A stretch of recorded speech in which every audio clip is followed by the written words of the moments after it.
Good afternoon, everyone. Um, just reflecting on the storms the last few days. Uh, Definitely there were some surprises, all right. I think what fueled yesterday was there was actually a triple point. So there was a warm front, a cold front, and an occluded front, which means that there is a fast-moving cold front overcoming a slow-moving warmer front. So the warm air gets lifted up. And so what I believe happened, especially by Oxbow, there was a big tornado. I wouldn't be surprised if that's a high EF3 or even F4, looking at some of the damage. Um, I believe that's what caused the storms to really ignite big time there. I mean, they were igniting in the States and moving upwards. But of course, we had all the dynamics, right? We had moisture, we had decent shear, we had a lot of instability. So um, our hearts go out to those affected, um, and I actually know the family, the kids especially. So my heart goes out for to them, and we pray for them. Um, I did not chase yesterday. Um, just different circumstances, but I felt for the safety of our family that it was best not to. Um, when you see a lot of storms, when you want to chase smart. And so we decided not to because there were just too many storms, and you don't want to get caught in something that is potentially life-threatening.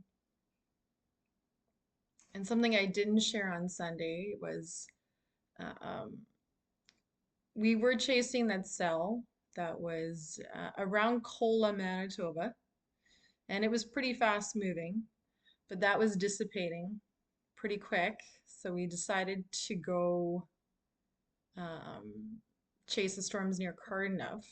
Now, what we did is we went west of Redvers and we took the road that goes south from Walkup. And I just felt like God was telling us to stay put near Elida. I think we were a few miles north of Elida.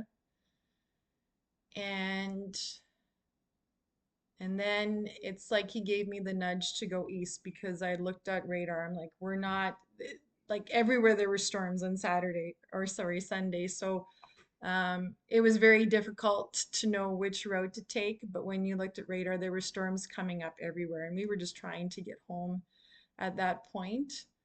And I think there's a thing when you've chased, and I've chased a lot with other people solo. We were not that day at the best. We were not in a great location. Um, I saw that wall cloud that I posted forming um, right behind us. And I started from when it started until it got big. And I will say I was praying that we would not be in that line of fire because I knew if that tornado touched down, we were in the line. So there are times when you're chasing that it's really hard to stay out of the icky stuff, but I like to chase smart, and yesterday was not a day that I wanted to chase. Um, just too many factors involved, too many storms that could have had rotation. We did have rotation just above us yesterday. It did not materialize, but you got to do it smart. Your family comes first. And we just pray for all those affected. Um, Storms definitely show us the power of God. And people ask me, why do I chase storms?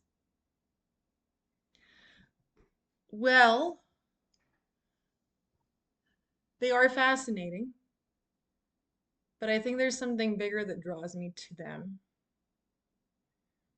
because when I'm in them, and I have been in some great areas and some not so great areas, and sometimes it's hard to get out of those harsh areas. Sometimes you just have to, well, have faith. Because honestly, we're going to go through many more life storms than these storms.